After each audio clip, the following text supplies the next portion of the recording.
Hey, what's going on there, Dice Rolls? Paul here, and I'll be your DM for a while. And today I want to talk to you about this book here, fourth in a series of 4 currently. And this is the Game Master's book of Legendary Dragons. And it is jam-packed with all kinds of good stuff in here. Just got it, just came out. And the names on here, Dylan, Hike, Hubrick, Lewis, Pinto. Big time names here, big time RPG guys put some time into this, and it shows. So we're going to go ahead and do a quick kind of leaf through, and then you can tell me what you want me to focus on in the future, if you want to do some deep dives or things like that.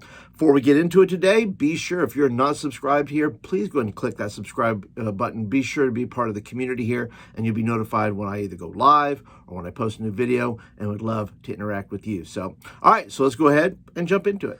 All right, this is my second time recording this because I realized that if I had gone through this whole book the way I was going to go through this book, you would be here for probably 40 minutes. You probably don't have 40 minutes, so I'm actually going to try to move a little bit faster through this book than I normally would. If you see a dragon that you would like me to concentrate on, leave me a comment down below, and I will go back and I will do a whole thing on that particular dragon.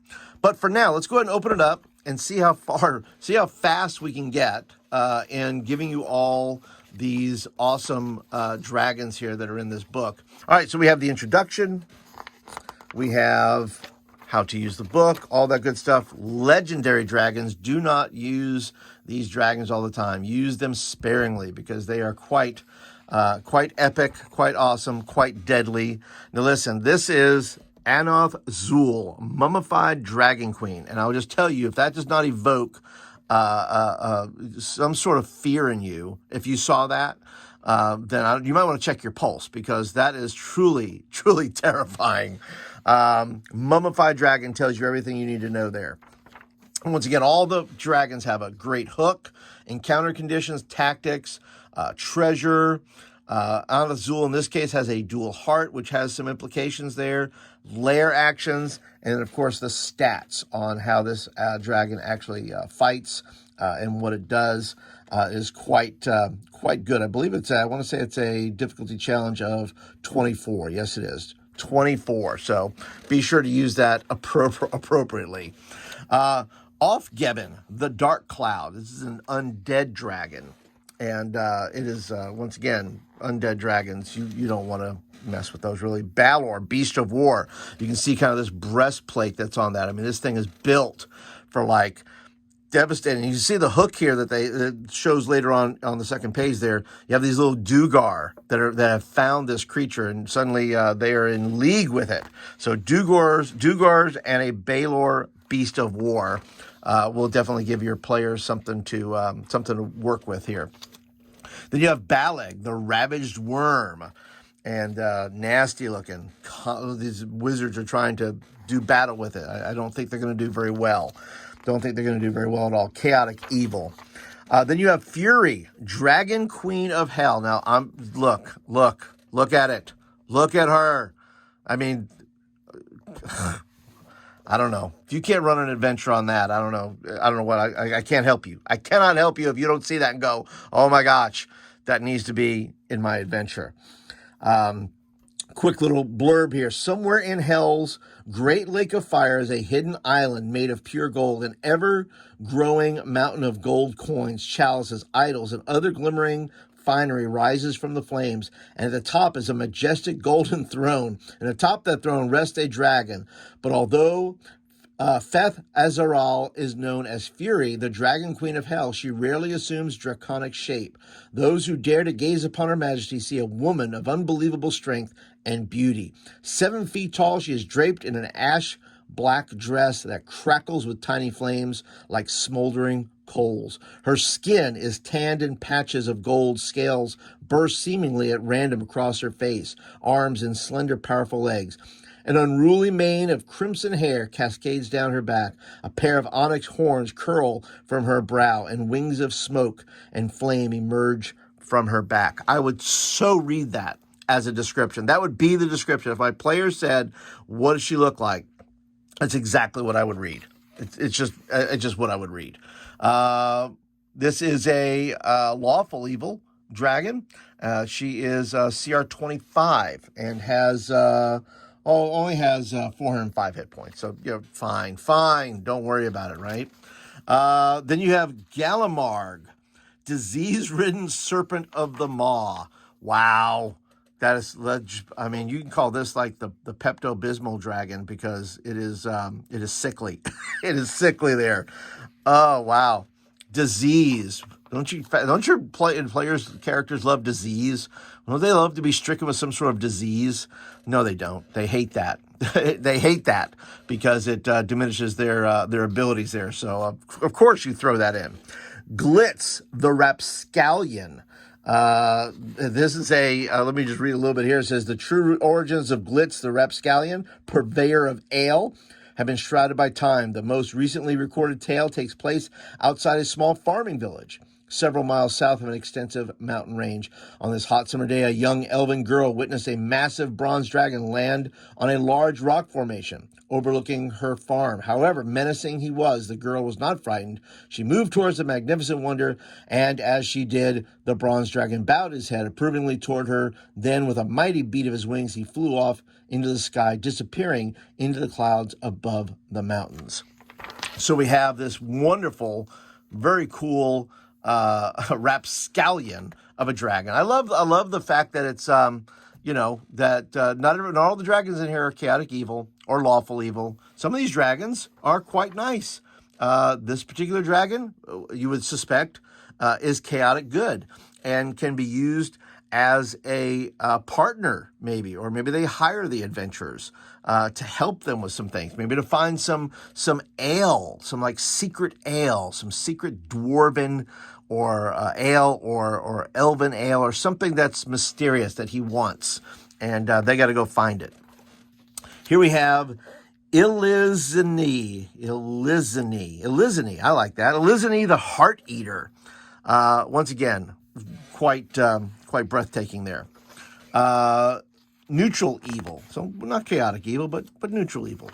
Then you have Immerg. I want to say Immergard. Immerg, the Imrus, the Snatcher. That always sounds fun, doesn't it? The Snatcher. Then you have Jamorgand, the World Serpent. Quite epic, very much evokes these ships, Vikings, and that kind of thing. Definitely an ocean or sea dragon there. Let's see how many. Only 369 hit points. You're fine. Armor class 26. You're fine. Don't worry. Tell your players, don't worry about it. Then you have Carnagan, the Morning Star.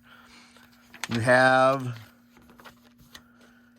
I love the names. I can't pronounce them, so if I'm butchering them, which I know they are, which I know I am, that's perfectly okay. You can call it whatever you want. Kinevarus, the Keeper of Secrets. Once again, evokes an Egyptian kind of motif there, it looks like to me.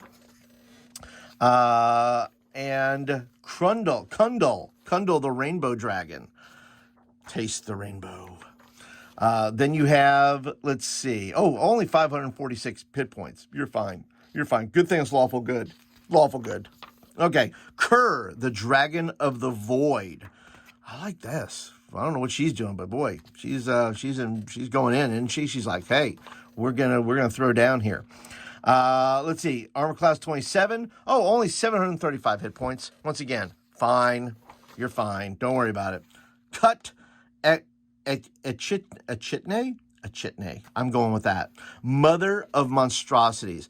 Okay, I'm getting totally alien vibes here. Okay, if you're seeing this and you go, that looks familiar, well, I'm just getting alien vibes from that. That's what it hits me with there. And then you have Nagi, the Stone Dragon. Of course, that reminds me of Stone Dragon. If you've seen the trailer for the new Honor Among Thieves D&D movie, and that dragon just spitting rocks. That's how I picture this dragon here. It's just spitting rocks and those kind of things. And then you have Pelix, the Stalker. Keep going here. You have Salathir, Suffering Made Flesh. Wow, that's not scary at all. That's not going to give you nightmares. Turnin, the Two-Headed Dragon. Oh, I like this artwork here. That's very Dragon Magazine, feels like a little bit. Gives me those old school vibes. Then you have Umaneru, Shepherd of Storms. Well, good storm dragon. Yes, got to have a good storm dragon, right? Lawful neutral. Vanden, Necroth, the Scaled Book of the Dead. Wow. Oh, I love the runes on here. I have to say, I love the runes. Then you have Voltharius, the Traveler in Silver Mist. Once again, the writers of this, all those guys have done a phenomenal job of naming these dragons and giving so much depth to these dragons. I so appreciate that. It makes you want to play them. It just makes you want to put them in an adventure and do just go crazy with them. There's Varetra, the Wretched Worm. These are nasty looking. They're just nasty. I love them. Zavor, the Plague Bringer. Wow. Wow. Look at that. A plague dragon. Once again, bones, skulls, Grim Reaper looking things. Undead. Yes, please. I'd like 2. Give me 2 of those. Zalarian, the Shackled Queen. Nothing to worry about here. Neutral evil. Zuth, the Eternal. Now that's a crazy looking dragon there. They've taken some great, I don't want to say liberties, that's the wrong word. They've taken some great creative steps in designing these dragons to look not like ordinary dragons, but to give them a lot of depth of character just by the way they look, and kind of supersedes your ideas of what a dragon looks like, which I like.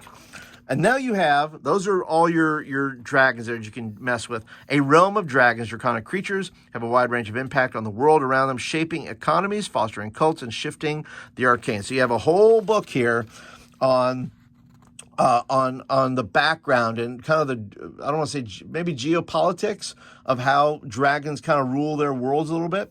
Then you have Dragon Riders, which is a playable class. Gives you all the rules for that. You have all these rules. You have tier 2. You need levels. You need points. Then you have things like War Drakes. You have Drake of Displacements. You have all these little drakes that you can ride. I need to have my players get some drakes and just go into battle riding these drakes. I just think that would be phenomenal. You have a Puggin.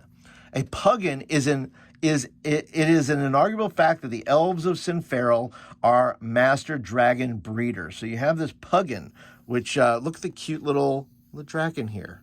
Little cute little monster. Yeah, could grow up to be a monster. Could grow up to be that for all we know. But there's a Dragonant.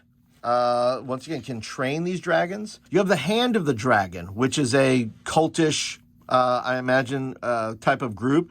Deep in the ground where kobolds build their lairs among their vast network, a den of caverns, there are large hatcheries filled with kobold eggs. In a few of these kobold lairs lie individual chambers set aside for creating more powerful kobolds. So you have the Hand of the Dragon kobold group there.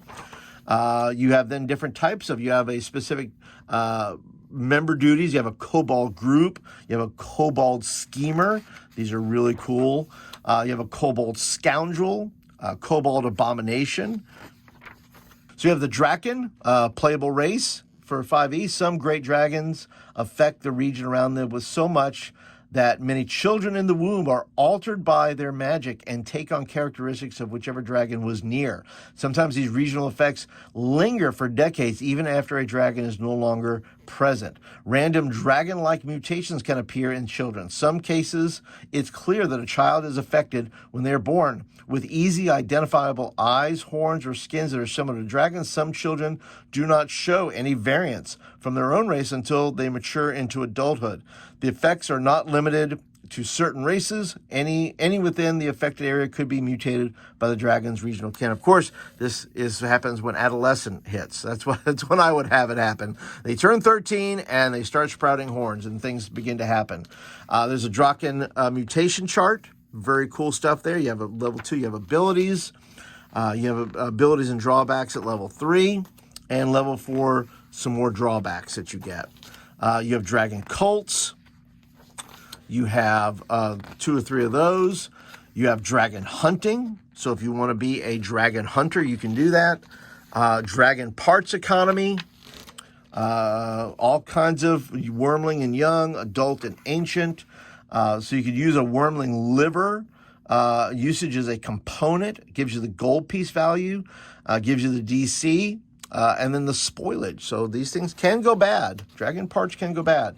Dragon part weights, enhanced spells using dragon components, so it can give you all kinds of different spells that you can make with those.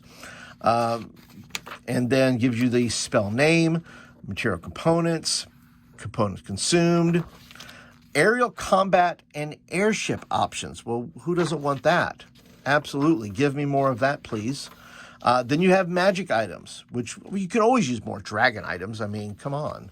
You can make your own, right? Ring of dragon armor, necklace of fearlessness, tapestries of preservation. Boy, I like that. That is super pretty. Then you have some one-shot adventures, a series of single-session showdowns with some of the most engaging dragons in the realm. Does your party have what it takes? And I love the names of these. Hold My Beer. Hold My Beer is a great adventure name. And then you have, let's see if I can go to the next adventure here. Next adventure here is going to be Dragon Hunt. And then the final adventure that you have here, and it has some really good looking maps in there.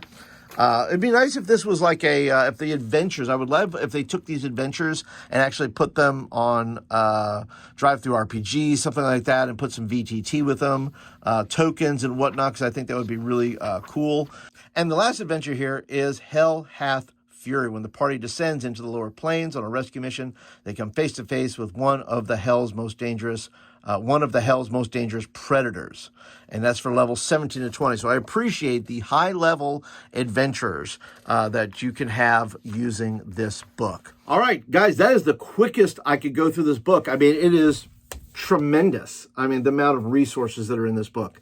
And it is great. I've actually put a playlist together. If you want to see all the other books that are in this series, I'll put a link right over here somewhere. There'll be a video at the end of this. But if you're interested in this book, I'll put a link down below where you can purchase this from Amazon. And I get a few pennies because I'm an Amazon affiliate.